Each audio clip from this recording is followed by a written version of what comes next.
नमस्कार बच्चों, Isha classes online education में आप सभी का एक बार फिर से स्वागत है। देखिए बच्चों, 12th क्लास हिंदी साहित्य के विद्यार्थियों का चैप्टर चल रहा है राम की शक्ति पूजा, और इसके पहले हम लोग 2 वीडियो देख चुके हैं। अगर आप लोगों ने वो वीडियो नहीं देख रखे हैं तो एक बार ज़रूर देख लीजिए ताकि ये कविता पूरे ढंग से आपको समझ में आ सके।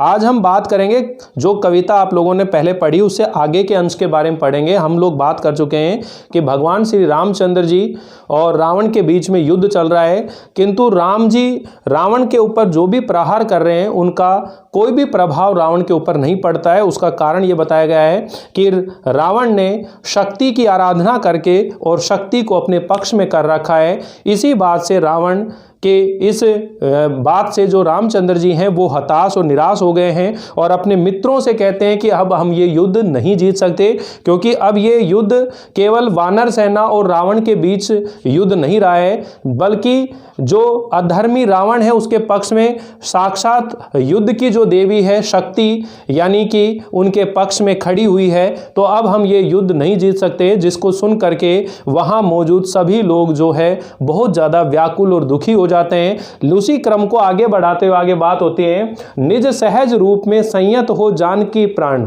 यानी जानकी के जो प्राण है, यानी कि जानकी के जो स्वामी हैं, यानी कि ये एक और वर्ड आया है पर्यायवाची भगवान श्री रामचंद्र जी के लिए। मैं लगातार आपको बताते हुए चल रहा हूं। एक प्रश्न ऐसा आ रहा है जिसके अंदर आपसे पूछा जाएगा कि इस कविता के अंदर भगवान श्री रामचंद्र जी के लिए कौन कौन से पर्यायवाची शब्दों का प्रयोग किया गया है। तो राघवेंद्र, ठीक है ना, रघुमणि, जानकी प्राण, ये सारे शब्द आते जा रहे हैं निज सहज रूप में संयत होकर के, यानी भगवान श्री रामचंद्र जी जो बिल्कुल आगे क्या कहते हैं, निज सहज रूप में, अपने स्वाभाविक रूप में संयमित होकर के, नियंत्रित होकर के श्री रामचंद्र जी बोले, आया न समझ में यह देवी विधान, यानी कि देवी की लीला का, ये जो देवी की जो लीला है ये मुझे समझ में नहीं आई। ये विधाता की जो लीला है ये कैसी लीला है ये मेरे समझ में नहीं आई है। रावण अधर्म रत भी अपना, कि जो रावण अधर्मी व्यक्ति है, अन्यायी व्यक्ति है, उसको तो ये जो शक्ति है उसे अपना मान रही है, और मैं न्याय के मार्ग पर चलने वाला जो रामचंद्र जी हूं उसको उन्होंने मैं हुआ अपर, अपर का मतलब है पराया, अपर शब्द का अर्थ क्या होगा बच्चों, पराया, यानी मैं न्याय के मार्ग पर चलने वाला रामचंद्र भी पराया हो गया हूं। ये रहा शक्ति का खेल समर, कि ये शक्ति का युद्ध के अंदर क्या है, एक खेल है, शंकर शंकर, हाय शंकर हाय शंकर, यानी कि ये अनर्थ है, ये अनर्थ है। इसका लाइन को वापिस से समझने की कोशिश करें बच्चों। ये क्या कहना चाह रहे हैं कि जो भगवान श्री रामचंद्र जी हैं वो न्याय और धर्म के प्रतीक के रूप में यहाँ दिखाए गए हैं, और जो रावण है वो अन्यायी और अधर्म के प्रतीक के रूप में यहाँ दिखाए गए हैं। और यहाँ पर जो शक्ति है, यानी महाशक्ति, यानी कि शिवजी की जो पत्नी है पार्वती जी, उनको शक्ति भी बोला जाता है। तो कहने का मतलब है वो किसके पक्ष में है, रावण के पक्ष में है। तो श्री रामचंद्र जी कहते हैं ये देवी की कैसी लीला है, मैं कुछ नहीं समझ पा रहा हूँ, क्योंकि शक्ति जबकि न्याय और धर्म वाले व्यक्ति का साथ देना चाहिए, वहां वो रावण का साथ दे रही है। रावण एक अधर्मी और अन्यायी व्यक्ति है, उसका वो साथ दे रही है। ये कैसी लीला है। करता हूं मैं योजित बार बार शर निकर निशित, और मैं रावण के ऊपर, निशित मतलब राक्षस होता है, और शर निकर का मतलब है बाण, शर निकर का मतलब क्या है, बाण। जैसे मैं अपने बाणों को बार बार रावण के ऊपर चलाने के लिए योजित करता हूं, संयोजित करता हूं, हो सकती जिनसे ये संसृष्टि संपूर्ण विजित, कि ये बाण ऐसे हैं जिनसे सारी सृष्टि, संसृष्टि का मतलब क्या है, सृष्टि, सारा संसार, संपूर्ण संसार जो है विजित हो सकता है। ठीक है, जो तेज पुंज सृष्टि की रक्षा का विचार, जो तेज और पुंज है, जो तेज का क्या है, पुंज है, और सृष्टि की रक्षा का विचार भी है, यानी कि केवल रक्षा ही करना, केवल विनाश करना ही नहीं है, बल्कि उसी के अंदर एक तरह से रक्षा का भी विचार है। यहाँ पर यह कहने का मतलब है कि जो भगवान श्री रामचंद्र जी हैं वह एक तरफ तो सृष्टि का विनाश करने का साहस और बल रखते हैं,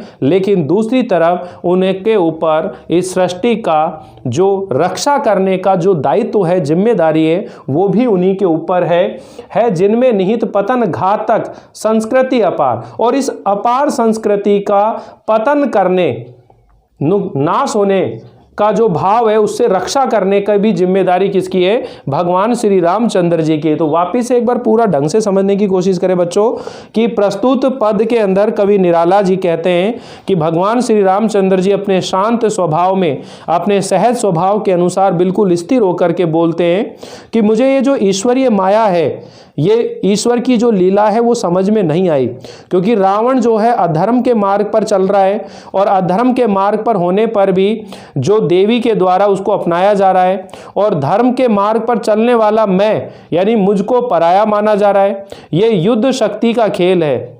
हाय शिव, ये अनर्थ है, ये कितना अनर्थकारी हो रहा है। मैं रावण को मारने के लिए अपने बाणों को बार बार साध रहा हूं, लेकिन मेरे बाण प्रहार से ये संपूर्ण सृष्टि निश्चित ही जीती जा सकती है, मुझे विजय मिल सकती है, लेकिन मेरे प्राणों में तेज पराक्रम का पुंज है, जिनसे सृष्टि की रक्षा का विचार और शुभ भावना भी है, और जिनमें समस्त सृष्टि के विनाश और संचालन का भार भी है। अर्थात केवल विनाश करना ही मेरा लक्ष्य नहीं है, बल्कि सृष्टि का रक्षा करना और इस अपार संस्कृति को पतन से बचाना भी मेरा कर्तव्य है। और इस समय में ये कार्य करने में क्या हो रहा हूँ? असफल हो रहा हूँ। इस तरह से ये जो बात है यहाँ पर आपके सामने बताई जा रही है बच्चों। तो आप यहाँ इस पद का अनुवाद समझ गए होंगे कि यहाँ पर श्री रामचंद्र जी बिल्कुल हताश और दुखी हो गए हैं, क्योंकि जो शक्ति है वो अधर्मी रावण का ही साथ दे रही है। कहे हुए भानु कुलभूषण, और ऐसा कहते हुए भानु कुल यानी कि सूर्यवंशी कुल के, यानी कि जो आभूषण, यानी कि भगवान श्री रामचंद्र जी, एक शब्द ये हो रहा गया है भानुकुल भूषण। ठीक है, वहां मौन क्षण भर, वहां क्षण भर के लिए बिल्कुल मौन हो गए। ऐसा कह करके ये सारी बातें श्री रामचंद्र जी कह रहे हैं, अब वो ऐसा कहकर बिल्कुल क्या हो गए? मौन हो गए। और इन लाइनों के अंदर अब कौन कह रहा है? जामवान जी कह रहे हैं। ये जामवान जी के कथन है, और जामवान जी जो है श्री रामचंद्र जी को समझाते हैं कि जब अधर्मी रावण ने शक्ति की आराधना करके उसे अपने पक्ष में कर लिया है, तो आप तो धर्म के मार्ग पर, न्याय के मार्ग पर चलने वाले एक सिद्ध योगी हो, और आप भी आराधना करो ना, माँ को आराधना करके आप भी उन्हें प्रसन्न करो और अपने पक्ष में कर लो। तो ये जो कथन है, ये जामवान जी का कथन है। यहाँ पर क्या बोले कि जो भगवान श्री रामचंद्र जी भानु कुल के जो आभूषण है, अर्थात श्री रामचंद्र जी वहाँ ये सारी बातें कह करके और वहाँ क्षण भर के लिए, पल भर में क्या हो गए? मौन हो गए। बोले विश्वस्त कंठ से जाम्बवान, और उसके बाद में जो जामवंत जी हैं वो बिल्कुल एक विश्वास भरे गले से, एक विश्वस्त कंठ से, एक विश्वास के साथ में बोले, हे रघुवर, हे रघुवर, हे श्री रामचंद्र जी, हे पुरुष सिंह, हे श्रेष्ठ पुरुष, तुम भी यह शक्ति करो धारण, कि तुम भी इस शक्ति को धारण करो, तुम भी क्या करो? इसी शक्ति को धारण करो। आराधना का दृढ़ आराधन से दो उत्तर, और एक आराधना का, अपनी दृढ़ आराधना से तुम क्या दो? उत्तर दो। यानी कि जो रावण ने जब आराधना करके, ठीक है ना, उपासना करके शक्ति को अपने पक्ष में कर लिया है, उसे प्रसन्न कर लिया है, तो तुम भी मां शक्ति की क्या करो? आराधना करो। अपनी आराधना से, अपनी शक्ति से, अपनी भक्ति से तुम उन्हें प्रसन्न करो, और एक आराधना का जवाब आराधना से ही दो। तो यहां पर उसी चीज को कह रहे हैं, आराधना का दृढ़ आराधना से दो उत्तर, तुम वरो विजय संयत प्राणों से प्राणों पर, और तुम प्राणों से प्राणों के ऊपर एक संयत, संयमशील एक विजय को क्या करो? प्राप्त करो। वरो मतलब चुनो। रावण अशुद्ध होकर भी यदि कर सकता है त्रस्त, यदि रावण अशुद्ध और अधर्मी व्यक्ति होकर के भी, और शक्ति की जो ताकत है उसके भय से हमें भयभीत कर सकता है, त्रस्त कर सकता है, तो तुम निश्चित ही तुम सिद्ध करोगे उसे ध्वस्त। तो निश्चित ही तुम उसका क्या कर दोगे, विनाश कर दोगे, उसका ध्वस्त कर दोगे, सिद्ध करोगे उसे ध्वस्त। शक्ति की करो मौलिक कल्पना, करो पूजन। और तुम भी शक्ति की क्या करो, मौलिक एक वास्तविक कल्पना करो और उसकी क्या करो, पूजन करो, पूजा करो, जिससे कि मां शक्ति प्रसन्न होकर के और तुम्हें भी विजय होने का वरदान प्राप्त करे, प्रदान करे। तो इस तरह से जो जामवान जी हैं, जामवान जी जो हैं एक समझदार व्यक्ति हैं, एक अनुभवी व्यक्ति हैं और वो श्री रामचंद्र जी को बहुत अच्छे से समझाते हैं कि हे प्रभु, हे श्री रामचंद्र जी, जिस तरह से रावण ने शक्ति की आराधना करके उन्हें अपने पक्ष में कर लिया है, उसी तरह तुम भी मां शक्ति की आराधना करो और एक आराधना का उत्तर अपनी दृढ़ आराधना से दो। और एक रावण जो एक अधर्मी व्यक्ति होकर के और शक्ति के भय से हमें भयभीत कर रहा है, तो तुम तो धर्म के मार्ग पर चलने वाले हो, जब तुम उनकी आराधना करोगे तो क्या उनका विनाश नहीं कर दोगे। इतनी जो बातें हैं जामवंत जी जो है उनको याद दिलाते हैं श्री रामचंद्र जी को, और उनका खोया हुआ विश्वास जो है वापस लौट कर आता है और भगवान श्री रामचंद्र जी मां शक्ति की आराधना करने में व्यस्त हो जाते हैं। 8 दिन तक आराधना करते हैं, 8वें दिन, ठीक है ना। तो यहां पर इंदिवर शब्द वाली बातें जो मैं बार बार बता रहा हूं वो ध्यान रख लेना बच्चों।